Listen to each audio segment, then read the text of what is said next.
Hello everyone, welcome to Parle commerce. मैं हूँ हीर, आपकी बिजनेस स्टडीज की एजुकेटर।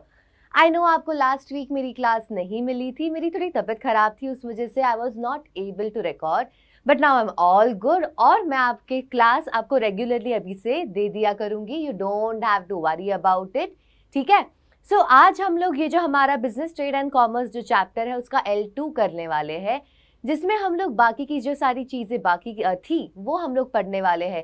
जैसे बिजनेस का ऑब्जेक्टिव क्या है, प्रॉफिट का क्या रोल है बिजनेस में, अगर हमें बिजनेस चालू करना हो तो क्या क्या बेसिक चीज़ें हम लोग देखते हैं, ये सारी चीज़ों के बारे में आज हम लोग पढ़ने वाले हैं। तो वीडियो को एंड तक ज़रूर देखना, ठीक है। चलो फटाफट से आ जाते हैं हम लोग objectives of business. Objectives of business करने से पहले आपको सबसे पहले एक चीज़ बताना चाहूँगी कि हमारे जो बिजनेस के ऑब्जेक्टिव्स होते हैं वो दो प्रकार के होते हैं। एक होते हैं इकोनॉमिक ऑब्जेक्टिव्स और दूसरे होते हैं सोशल ऑब्जेक्टिव्स, ठीक है। दो होते हैं, इकोनॉमिक एंड सोशल ऑब्जेक्टिव्स। तो आप ये जो भी आपके स्क्रीन पे देख रहे हैं ये सारे हमारे इकोनॉमिक ऑब्जेक्टिव्स है, ठीक है। इकोनॉमिक ऑब्जेक्टिव्स के अंतर्गत भी काफी सारे ऑब्जेक्टिव्स आते हैं, ओके। तो बिजनेस करने के ऑब्जेक्टिव्स के बारे में हमें पढ़ना है। इकोनॉमिक ऑब्जेक्टिव्स क्या क्या है बिजनेस के। सबसे पहले जैसे आप देख सकते हैं क्या है बिजनेस का सबसे पहला ऑब्जेक्टिव, टू अर्न प्रॉफिट। भाई ऑब्वियसली यार हम बिजनेस क्यों कर रहे हैं, ताकि हम लोग पैसे कमा सके। और हमें पता है जब हम बिजनेस के थ्रू पैसे अर्न करते हैं उसे प्रॉफिट कहते हैं। अगर मुझे प्रॉफिट अर्न नहीं करना होता तो मैं बिजनेस क्यों करूं, घर पे ही ना बैठी रहूं, उससे बेटर ऑब्वियस है ये तो। क्यों बिजनेस किया जाता है, ताकि प्रॉफिट अर्न कर सके, ठीक है। दूसरा रीजन क्या है, मार्केट स्टैंडिंग। भाई मार्केट में अपनी कुछ तो इज्जत होनी चाहिए, यस और नो, कि हाँ भाई हम लोग जाए तो ऐसा लगे हाँ यार इसका बिजनेस है कुछ बढ़िया खासा है। तो मार्केट स्टैंडिंग, कॉम्पिटिटिव एज मिल सके हमें, इसलिए, ठीक है। ये हमारा एक इकोनॉमिक ऑब्जेक्टिव है। तीसरा क्या है, इनोवेशन। देखिए कभी भी कोई भी अगर बिजनेस करता है ना तो वो इसलिए करता है ताकि वो कुछ नया चीज़ लेकर आ सके। अगर पुरानी चीज़ ही कोई लेकर आएगा तो फिर क्या मतलब का है, क्या सोचेंगे कस्टमर्स, ये तो पहले से था यार, ये तुम ऐसा क्या नया लाए हो इसमें कि हम तुमसे ये प्रोडक्ट खरीदे। तो इनोवेशन होता है हमेशा। And whenever a new business started, कुछ इनोवेटिव करो, कुछ नया लेकर आओ, ताकि जिससे क्या हो सके, तुम्हारा प्रोडक्ट कोई खरीदना प्रेफर करे, ताकि तुम्हारा प्रोडक्ट बाकी के प्रोडक्ट से थोड़ा अलग दिखे। उसके बाद क्या कहते हैं, optimum utilisation of physical and financial resources. हमें पता है जो रिसोर्सेज है काफी ज्यादा स्कार्स है, स्कार्स मतलब बहुत ही ज्यादा कम है, ठीक है। अब ये जो हमारे कम रिसोर्सेज है उसे प्रॉपरली यूज करना है। ऐसे वैसे अगर यूज कर लेंगे तो क्या हो जाएगा, रिसोर्सेज का वेस्टेज हो जाएगा। इसलिए जो भी हमारे पास थोड़े से रिसोर्सेज है उसे हमें एकदम प्रॉपरली यूज करना है, ऑप्टिममली यूज करना है, यूटिलाइज करना है, जिससे क्या हो सके, हम लोग एक ऐसा प्रोडक्ट बना सके जो एक्चुअल में लोगों की नीड हो, जो एक्चुअल में लोगों को चाहिए, ठीक है। उसके बाद इंक्रीज प्रोडक्टिविटी। ऑब्वियसली प्रोडक्टिविटी तो बढ़ानी है यार, सबको बढ़ानी है, किसी को वहीं के वहीं थोड़ी उतना के उतना गुड्स ही थोड़ी प्रोड्यूस करना है। सबको चाहिए कि हम हमारी प्रोडक्टिविटी हम और बढ़ाए, हम और ज़्यादा गुड्स प्रोड्यूस करें, ताकि हम और ज़्यादा हमारे कस्टमर्स को केटर कर सके। ये एक लोकेलिटी के अगर केटर कर पा रहा है तो पूरे स्टेट के करे, पूरे स्टेट के कर पा रहा है तो पूरे कंट्री के करे, या तो पूरे वर्ल्ड के करे। इसलिए ना प्रोडक्टिविटी बढ़ानी है काफ़ी ज़्यादा, ये एक बिजनेस का ऑब्जेक्टिव है। क्यों प्रोडक्टिविटी बढ़ानी है, ताकि उनका प्रॉफिट ज़्यादा हो जाए, ताकि वो लोग ज़्यादा से ज़्यादा कस्टमर्स के साथ डील कर पाए, ज़्यादा से ज़्यादा कस्टमर्स को वो लोग अपने गुड्स बेच पाए, ठीक है। ये सारे हमारे हो गए इकोनॉमिक ऑब्जेक्टिव। कौन से है, पहले तो प्रॉफिट अर्न करना है, मार्केट स्टैंडिंग चाहिए, इनोवेशन चाहिए, फिर optimum utilisation of both physical and financial resources. पैसे भी तो बराबर से यूज करने पड़ेंगे ना, पैसे अगर बराबर से यूज नहीं करेंगे तो क्या मतलब का है, कुछ नहीं होना, ठीक है। सो पैसे भी बराबर से यूज करो एंड प्रोडक्टिविटी बढ़ानी है, ठीक है। ये इकोनॉमिक ऑब्जेक्टिव्स हो गए। तो अभी सोशल ऑब्जेक्टिव्स पर भी आ जाते हैं हम लोग। ये सारे हमारे सोशल ऑब्जेक्टिव्स है, ठीक है। सबसे पहले क्या है, production and supply of goods. देखिए ये एक सोशल ऑब्जेक्टिव क्यों है, क्योंकि अगर आपने बिजनेस चालू किया है तो आपको क्या करना पड़ेगा, प्रोड्यूस करना पड़ेगा। प्रोड्यूस करना इनफ नहीं है, उसे सप्लाई भी करो, ठीक है। और ऐसे गुड्स प्रोड्यूस करो जो एक्चुअल में कंज्यूमर्स को चाहिए, जो उनकी नीड है, वैसे गुड्स प्रोड्यूस करो और उन्हें वो चीज़ें सप्लाई करो ताकि देयर नीड्स आर सेटिस्फाइड। वो लोग सेटिस्फाइड रहे कि हाँ यार हमें जो चाहिए था वो हमें मिल गया। उसके बाद क्या कहते हैं, दूसरा ऑब्जेक्टिव क्या होना चाहिए, एंटी सोशल और अनफेयर ट्रेड प्रैक्टिस नहीं करनी है, ठीक है। ऐसी सारी चीज़ें जो एक्चुअल में हमारे सोसाइटी में जो ना कहते हैं, जो एक्चुअल में एक्सेप्टेबल नहीं है, वैसी चीज़ें नहीं करनी है। जो हमारे सोसाइटी को हानि पहुंचाए वैसी चीज़ें नहीं करनी। गैम्बलिंग हो गया या तो अडल्ट्रेशन ऑफ फूड हो गया, ये सारी चीज़ें नहीं करनी है। हमेशा फेयरली काम करो। ऐसा बताना नहीं है कि अगर आपका जो पैकेट है 500 ग्राम का है, लिखा 500 ग्राम है, पर अगर अंदर आप 450 ग्राम दे रहे हो तो ये क्या हो जाएगा, अनफेयर ट्रेड प्रैक्टिस ना, this is unfair, we are not suppose to do that, okay. तो ये सब अवॉइड करना ये एक बिजनेस का ऑब्जेक्टिव है। उसके बाद जनरेशन ऑफ एम्प्लॉयमेंट, सोसाइटी को ये चाहिए ही चाहिए, ठीक है। एम्प्लॉयमेंट जनरेट करो, जितने ज़्यादा लोगों को आप एम्प्लॉयमेंट दे सकते हो दो, ठीक है। ऐसा नहीं करना है कि लोगों को जॉब से निकालते जाओ। ये एक सोशल ऑब्जेक्टिव है, to give employment to people, ठीक है। एम्प्लॉयमेंट देना ही देना है, बहुत ज़्यादा ज़रूरी है। एम्प्लॉयमेंट अगर हम नहीं देंगे तो कौन देगा, है ना। एम्प्लॉयमेंट देना बहुत ज़्यादा ज़रूरी है ताकि यार जो लोग हैं सोसाइटी के, वो लोग अपना जीवन प्रॉपरली जी सके, उनका जो स्टैंडर्ड ऑफ लिविंग है वो थोड़ा ऊपर हो जाए, ठीक है। तो उनका तीसरा ऑब्जेक्टिव क्या है, एम्प्लॉयमेंट जनरेट करो, ज़्यादा से ज़्यादा लोगों को एम्प्लॉयमेंट दो। उसके बाद अपने एम्प्लॉयज़ का भी ध्यान रखना है, ये एक सोशल ऑब्जेक्टिव है उनका। एम्प्लॉयज़ का ध्यान तो रखना ही पड़ेगा ना। एम्प्लॉयज़ का अगर ध्यान नहीं रखोगे तो कैसे चलेगा, वो लोग फिर आपके वहाँ पे काम नहीं करना प्रेफर करेंगे। उनके जो कंडीशंस है थोड़े अच्छे कंडीशन में उनको वर्क करने दो, उनके जो वर्किंग कंडीशन है वो अच्छे होने चाहिए, प्रॉपर वेंटिलेशन होना चाहिए, उनकी जो सैलरी और वेजेस आप दे रहे हो वो भी प्रॉपर होनी चाहिए। सब कुछ एकदम उनके लिए भी आपको अच्छे से करना पड़ेगा। उनका इंश्योरेंस निकलवाओ, उनका प्रोविडेंट फंड दो उन्हें। सो ये सारे क्या हो जाते हैं, वेलफेयर ऑफ एम्प्लॉयज़, एम्प्लॉयज़ का हित के लिए सोचना भी इनका एक ऑब्जेक्टिव है। फिर आता है कम्युनिटी सर्विस। अरे कम्युनिटी के लिए तो कुछ करना ही पड़ेगा ना, हॉस्पिटल खोलो, स्कूल खोलो, कुछ ना कुछ खोलो, कम्युनिटी के लिए कुछ अच्छा करो। जैसे अगर कोई बाढ़ आ गई है, अर्थक्वेक आ गया है, तो कम्युनिटी के लिए सेवा करो उनकी, उनको खाना दो या तो उनको शेल्टर दो, पानी दो, whatever, do something good for the community, donate करो कहीं पे पैसे। सो ये सारे हमारे क्या हो जाते हैं, social objectives of a business. कौन से एक बार वापस से देख लेते हैं। Production and supply of goods, avoidance of anti social and unfair trade practices, बाद में एम्प्लॉयमेंट जनरेट करो, एम्प्लॉयज़ के भले के लिए सोचो और कम्युनिटी के लिए भी कुछ सर्विस दो, कुछ डोनेट करो, उनका कुछ भला कर दो, ठीक है। ये सारे हमारे ऑब्जेक्टिव्स ऑफ बिजनेस हो गए, ठीक है। कौन से, इकोनॉमिक एंड सोशल ऑब्जेक्टिव।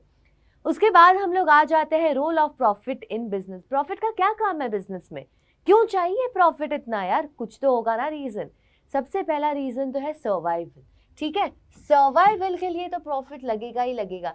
ये सारे खर्चे निकालने हैं अगर बिजनेस के, तो कहाँ से पैसे लाओगे, अपनी कितनी सेविंग्स आप लोग यूज कर लोगे। एक टाइम तो आएगा ना जब आपकी सेविंग सारी खत्म हो जाएगी। तो इसलिए प्रॉफिट, आपके बिजनेस का जो भी प्रॉफिट होता है वो आपको हेल्प करता है आपके सारे खर्चे निकालने के लिए, और आपका सर्वाइवल हो सकता है। फिर ही अगर आपको प्रॉफिट नहीं आया, survival is going to be very difficult, क्योंकि आपके सारे खर्चे कहाँ से निकालोगे, है ना। तो इसलिए सर्वाइवल के लिए प्रॉफिट बहुत ज़रूरी है। दूसरा क्या कहते हैं, एक्सपांशन एंड ग्रोथ। अगर बिजनेस को एक्सपांड करना है, छोटी सी शॉप है, बड़ी शॉप करनी है, पैसे चाहिए या नहीं चाहिए, तो ये पैसे कहाँ से आएंगे, प्रॉफिट जो अपना आया था उसमें से हम लोग पैसे थोड़े जमा करते जाएंगे और फिर उसमें से हम लोग हमारा बिजनेस एक्सपांड करेंगे। तो बिजनेस को अगर एक्सपांड या तो ग्रो करना है, उसके लिए भी प्रॉफिट की बहुत ज़्यादा आवश्यकता है। फिर हमारी एफिशिएंसी मेजर करता है, भाई एक बिजनेस कितना एफिशिएंसी के साथ काम कर रहा है, ये कौन बताता है, प्रॉफिट बताता है, क्योंकि हमने कम से कम खर्चे किए ना। एफिशिएंसी का मतलब क्या है, हमारा जो भी काम है वो करना विथ मिनिमम कॉस्ट। तो मिनिमम कॉस्ट में काम हुआ इसलिए तो पैसे बचे, इसलिए तो हमें प्रॉफिट हुआ। तो हमारी एफिशिएंसी दिखाता है कि हमारी बिजनेस कितनी एफिशिएंसी से काम कर रही है। अगर आपका प्रॉफिट नहीं है मतलब आप एफिशिएंसी के साथ काम नहीं कर रहे हो, आपके फालतू के खर्चे बहुत ज़्यादा है, ठीक है। उसके बाद रिवॉर्ड ऑफ रिस्क बेयरिंग। इतना ज़्यादा रिस्क लिया एक बिजनेस करने के लिए, कुछ तो चाहिए उसके लिए। क्या है वो? प्रॉफिट है, ठीक है। Whatever risk that we are taking in the business, it is there. Why do we do that? Why do we take so much of risk?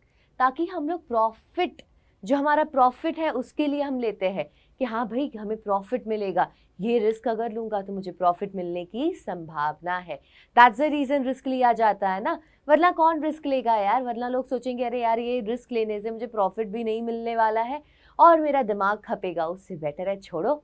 But क्यों लेते हैं रिस्क? क्यों लेते हैं? ताकि हमें आगे जाके है संभावना कि ये रिस्क लेने पर हमें प्रॉफिट मिलने की पूरी पूरी पॉसिबिलिटी है, ठीक है। और लास्ट क्या है? Better reputation and goodwill. इज्जत किसकी होती है? ऐसे बिजनेस की जो प्रॉफिट कमा रहा है। एक ऐसा बिजनेस जो एकदम लॉस में ही हमेशा जा रहा है, उसकी कोई इज्जत ही नहीं होती है। लोग उसकी रेप्यूटेशन बहुत ज़्यादा ख़राब होती है। लोग सोचते हैं अरे यार इनको तो बिज़नेस करने नहीं आता, जाने दो, इनके साथ ना हम लोगों को बिज़नेस करना है। तो जिसको लॉस हो रहा होता है उसका बिल्कुल भी इज्जत नहीं होता है, बट जिनका प्रॉफिट होता है बिज़नेस में उनका काफ़ी गुडविल अच्छा हो जाता है, उनकी रेप्यूटेशन बहुत ज़्यादा अच्छी हो जाती है।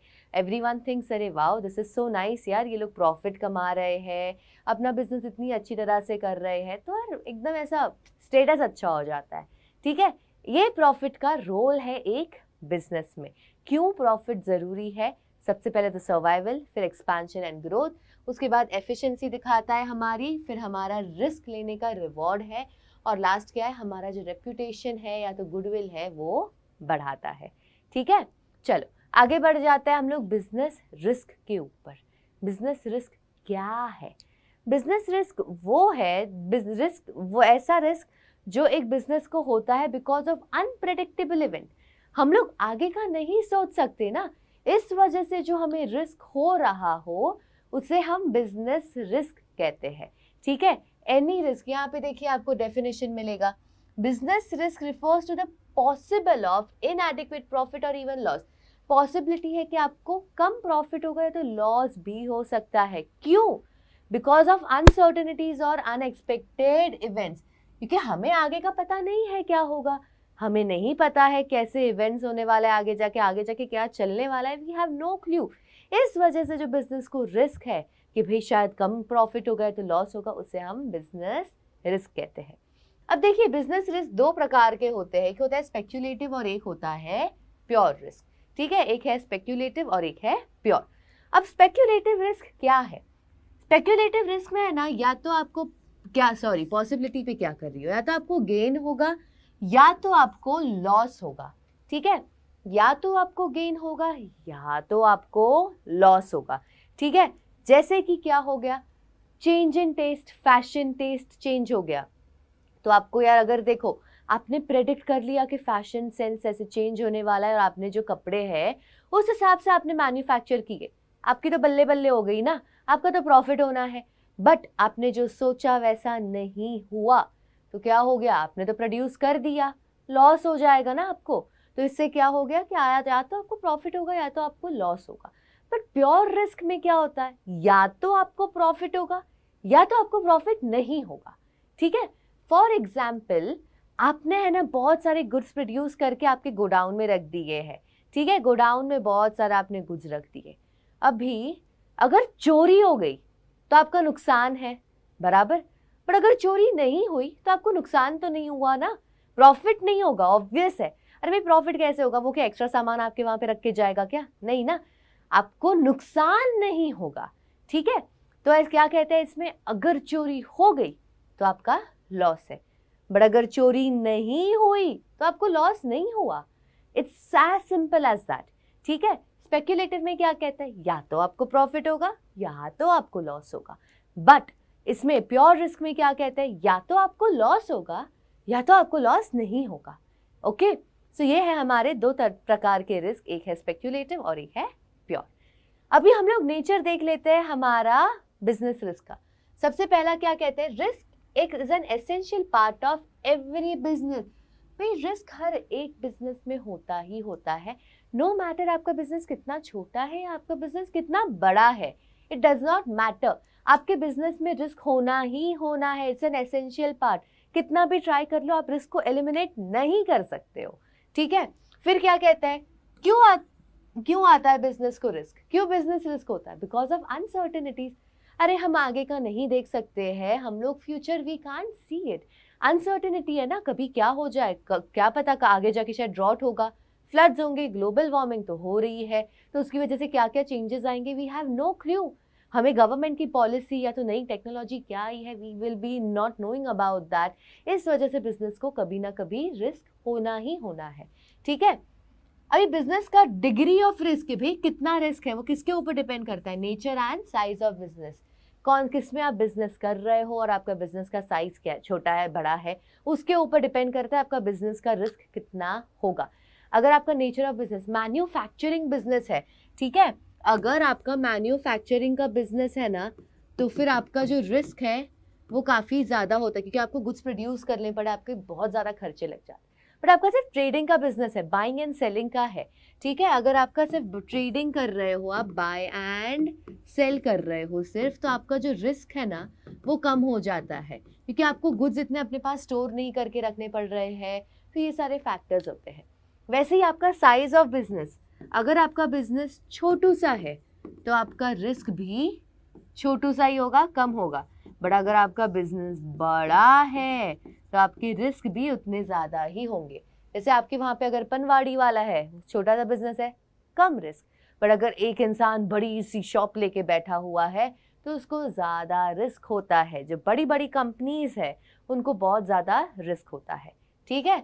लास्ट क्या कहते हैं, प्रॉफिट जो है it is a reward for risk taking. ये तो हमें पता ही है, हम लोग ने रिस्क लिया तो उसके लिए हमें कुछ तो इनाम मिलना चाहिए, वो इनाम क्या होगा, प्रॉफिट, ठीक है। तो क्या है, नेचर, फीचर्स, ठीक है, नेचर मतलब हमारे फीचर्स ऑफ बिजनेस रिस्क, हमारे कैरेक्टरिस्टिक्स ऑफ बिजनेस रिस्क। सबसे पहले क्या कहते हैं, बिजनेस रिस्क जो है बहुत एसेंशियल पार्ट है एक बिजनेस का। फिर कहते हैं बिजनेस रिस्क क्यों होता है, क्योंकि अनसर्टेनिटीज है। फिर क्या कहते हैं, जो डिग्री ऑफ रिस्क है वो किसके ऊपर डिपेंड करता है, आपका nature and size of business. छोटा बिजनेस कम रिस्क, बड़ा बिजनेस ज़्यादा रिस्क। और लास्ट क्या कहते हैं, profit is the reward for risk taking. Okay, आ जाते हैं हम लोग आगे, क्या है कॉजेस ऑफ बिजनेस रिस्क, क्यों हो सकता है। 4 रीजन है। एक तो होता है पहला नेचुरल कॉज, फिर आता है ह्यूमन कॉज, फिर economic causes and other causes. Natural causes जो हमारे हाथ में नहीं है, जैसे फ्लड, ड्रॉट, या तो हैवी रेनफॉल, क्लाउड बर्स्ट, कुछ भी हो सकता है, अर्थक्वेक, ये सारी चीज़ें हमारे हाथ में नहीं है, नेचर की वजह से हो रहा है, नेचुरली हो रहा है, तो वो सारे हमारे नेचुरल कॉज में आएंगे। देखिए natural calamities like flood, earthquake, lightning, heavy rains, famine etcetera, property and income in business. अभी ह्यूमन कॉजेज में क्या कहते हैं ये लोग, ह्यूमन कॉजेज में कहते हैं कि जो ह्यूमन की वजह से हुआ, डिसऑनेस्ट थे, केयरलेस थे, नेग्लिजेंस, उन्होंने ऐसे एम्प्लॉयज़ ने ऐसे थोड़ा हवे में ले लिया, जाने दिया, काम रुक गया because of power failure, strike हो गई, रायट्स हो गए, मैनेजमेंट प्रॉपर नहीं है, ये सारे रीजंस हमारे ह्यूमन कॉजेज में आते हैं। इकोनॉमिक कॉजेज में क्या आएगा, गुड्स का डिमांड क्या है, कंपटीशन क्या है, प्राइस क्या है, टेक्नोलॉजी या तो मेथड ऑफ प्रोडक्शन में क्या चेंजेस आए हैं, फाइनेंशियल प्रॉब्लम जैसे कि हमारा इंटरेस्ट रेट बढ़ गया या तो टैक्सेस काफ़ी ज़्यादा हो गए हैं, तो ये सारे हमारे इकोनॉमिक कॉज। ये तीनों में जो भी है, जो इसमें नहीं है वो हमारे आ जाएंगे अदर कॉजेज में, जैसे कि हमारे पॉलिटिकल डिस्टर्बेंसेस, मैकेनिकल फेलियर है, या तो बॉयलर बर्स्ट हो गया, एक्सचेंज रेट का प्राइस फ्लक्चुएट हो रहा है, ये सारे हमारे अदर कॉजेज में आ जाते हैं। ठीक है, आपको टेबल इसलिए बना के दिया है ताकि आप इजीली इसमें से देख सको, वरना क्या होता है पैराग्राफ होता है तो फिर नहीं जमता है ना ये अच्छे से। ठीक है, चलो आगे बढ़ते हैं हम लोग। स्टार्टिंग अ बिजनेस, आपको अपना बिजनेस शुरू करना है, एक दिन में नहीं होता है, बहुत कुछ सोचना पड़ता है, उसके बाद एक बिजनेस चालू करने का हम लोग फैसला ले सकते हैं। काफ़ी सारी चीज़ें हमें मद्देनज़र रखनी पड़ती है बिफोर स्टार्टिंग अ बिजनेस। ऐसे नहीं कि एक दिन उठे और बोला मुझे मेरा बिजनेस शुरू करना है। अरे बहुत कुछ सोचना पड़ता है, उसके बाद आप अपना बिजनेस शुरू कर पाते हो। तो क्या क्या सोचना पड़ता है, देखिए पेन का कलर चेंज करती हूँ, बहुत रेड से बोर हो गई। पहले तो आपको अपना टाइप ऑफ बिजनेस चूज करना पड़ेगा कि कौन से टाइप का बिजनेस करना है, वो तो डिसाइड करो। वो चूज करने के बाद आपको साइज ऑफ बिजनेस, छोटा करना है, बड़ा करना है, बिजनेस क्या करना है ना, micro, small, medium, big, what do you want, you have to decide that. उसके बाद आप क्या सोचोगे कि आपका बिजनेस आप कहाँ पे चालू करोगे, लोकेशन क्या होगी, गांव में होगी, शहर में होगी, कोई टाउन में होगी, कहाँ पर करना है बिजनेस, या मल्टीपल जगह पे करना है, you have to decide that also. ऐसे ही तो हो नहीं सकता है, बराबर। उसके बाद आपको फाइनेंसिंग द प्रोपोजिशन, अपना बिजनेस आपने सोच लिया थोड़ा, अभी भाई आपका बिजनेस, आपको कहीं से पैसे तो लाने पड़ेंगे, अपने थोड़े से सेविंग्स में से निकाल दिए, लोन चाहिए तो बैंक वालों को हमें पूरा अपना प्रपोजिशन बताना पड़ेगा कि देखिए ये मेरा बिजनेस का प्लान है, ऐसा ऐसा मैंने सोच के रखा है, तो प्लीज़ आप लोग अपने पैसे मुझे दीजिए। तो फाइनेंस लेकर आना पड़ेगा। उसके बाद आपको सारी फिजिकल फैसिलिटीज़ भी तो चाहिए कि वहाँ पे रोड बराबर हो, इलेक्ट्रिसिटी हो, आपका अपने गुड्स सारे स्टोर करके रख सको। अगर आपको इसमें मैन्युफैक्चरिंग कर रहे हो, आपका टाइप ऑफ बिजनेस मैन्युफैक्चरिंग है, तो मशीन, सब कुछ, भाई फिजिकल फैसिलिटीज़ भी तो चाहिए आपको अपने बिजनेस के लिए। ऐसे ही तो नहीं हो सकता ना। अगर आप ट्रेडिंग भी कर रहे हो तो आपको एक छोटा सा ऑफिस तो चाहिए, यस और no. So there are many physical facilities also that we are going to need. After that, competent and committed workforce. भाई अच्छा वर्कफोर्स होना बहुत ज़्यादा अनिवार्य है। आप अपने बिजनेस का सारा काम अकेले नहीं कर सकते हो, बराबर। इसलिए आपके जो एम्प्लॉयज़ हैं, आपको एकदम कमिटेड वाले चाहिए, जो अपने काम के लिए बहुत ज़्यादा उनको अच्छा हो कि हाँ मैं अपना काम सही से करूँगा, अपने बिजनेस के साथ, आपके बिजनेस के साथ कोई भी धोखा ना करे। ऐसे आपको कंपीटेंट और कमिटेड वर्कफोर्स चाहिए जो एकदम अव्वल दर्जे के हो। ऐसे वैसे तो आपको चलेंगे नहीं, ऑब्वियसली नहीं चलेंगे, क्योंकि अगर उनको काम पूरा ही सिखाना पड़े तो क्या मतलब का है। अगर उन्हें कुछ नहीं आता तो फिर उनको रखने का कोई अर्थ ही नहीं है। तो आपको एकदम कंपीटेंट एंड कमिटेड वर्कफोर्स चाहिए होगा। फिर आपको टैक्स के बारे में भी तो सोचना पड़ेगा। भाई टैक्स प्लानिंग भी तो बहुत ज़्यादा ज़रूरी है। आपको ये देखना पड़ेगा ना कि आप जो बिज़नेस कर रहे हो उसके लिए आपको कौन से टैक्सेस पे करने पड़ेंगे। ये पहले से सोचना बहुत ज़्यादा ज़रूरी है, क्योंकि अगर हमको पता नहीं होगा और हमने वो चीज़ का टैक्स अगर नहीं दिया तो हमें पता है कि हमें कितनी ज़्यादा दिक्कतें हो सकती है, बराबर। दैट्स द रीज़न पूरा टैक्स प्लानिंग भी करना पड़ेगा कि हाँ ठीक है, मेरे ये बिज़नेस में मुझे ये सारे टैक्सेस भरने पड़ेंगे, इतना परसेंटेज भरना पड़ेगा। So you have to be very much careful about that. ये सब करके at the end you can launch the enterprise। Finally अभी आप अपना बिजनेस शुरू कर सकते हो, अब जाके आपका रॉकेट लॉन्च होगा, ठीक है। ऐसे सीधा नहीं होता है, इतनी सारी चीज़ें आपको पहले सोचनी पड़ती है। ये सारी चीज़ों के ऊपर आपको पहले एक बार विचार करना पड़ेगा, डिसीजन लेना पड़ेगा, and at the and you can launch your business. ऐसा नहीं होता है कि बिजनेस एक दिन में चालू हो गया, नहीं, पॉसिबल नहीं है भाई। बिजनेस एक दिन में चालू किसी का भी नहीं होता है। It takes lots of thinking, it takes lots of decision making, okay. ये सारी चीज़ें सोचने के बाद आप अपना बिजनेस शुरू कर सकते हो, ठीक है। आई होप सो ये आपको एकदम अच्छे से समझ में आ चुका है। नेक्स्ट क्लास में मैं आपके साथ ये चैप्टर ख़त्म कर दूंगी और आपका हो जाएगा। आपको अगर कोई भी डाउट है आप प्लीज़ कमेंट में लिख दीजिएगा, मैं आपकी डाउट सारे सॉल्व करने में पूरी कोशिश करूँगी। और नेक्स्ट क्लास ज़रूर देखिएगा। एंड अगर आप ये चैनल पर नए हो तो प्लीज़ सब्सक्राइब कर दीजिए एंड वो बेल आइकन है उसे प्रेस कर दीजिए, ताकि हमारे वीडियोस जब आए आप उसे देख सको। रोज़ आते हैं, आपको ये बात पता ही है, ठीक है। I will see you all for the next class. Thank you so much everyone.